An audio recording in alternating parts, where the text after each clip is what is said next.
Already we have the opportunity for frost-seeding spring cereals and red clover. We're going to talk about that. Then we're going to get into nitrogen management on wheat.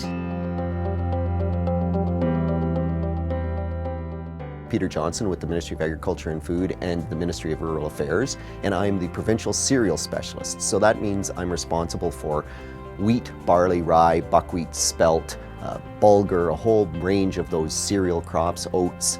And what I do is research in the summertime, so we're always looking for new ways to improve production and also to make sure that we have virtually as little impact as possible on the environment. So we're always looking, are we causing any problem with nitrate or with phosphorus? We're looking for better ways to do that. And then in the wintertime, I have the greatest job in the world because I get to go around and present that information to farmers and try to make sure that they know what the latest and the greatest is so we can have the best farmers in the world here in Ontario.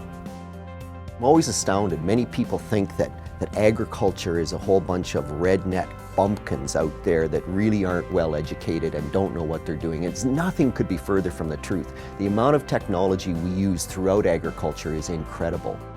Cropline is an advisory service, an information service that we record on a weekly basis, out of season, bi-weekly basis, in season, and it's available either through a 1-800 number or as a podcast on iTunes or on the OMAF website.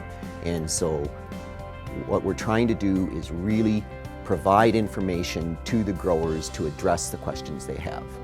Twitter is another great tool that I'm really big on. I'm a big Twitter guy, but I only tweet agronomic information. And so people that follow me will find I don't tweet very much. In fact, some people think I'm dead sometimes because they'll go 3 weeks in the wintertime where I do not tweet at all. But in season, again, if there's an armyworm outbreak and I find armyworm in a particular location, all of a sudden there's a field at Embro, for example, that has a above threshold armyworm, we're going to tweet that, and that's really time sensitive. So Twitter to me is an incredible technology because now it shows up on the grower's smartphone. He's busy cutting his hay crop and he hasn't even thought about his wheat crop because that's not top of mind. And all of a sudden he says, gosh, I gotta go look at my wheat field and I can do something about that today when it makes a difference. Being recognized in Oxford County, it just shows, I think, the fact that I'm part of a tremendous team in Oxford County, and the farmers in Oxford County are a really big piece of that puzzle.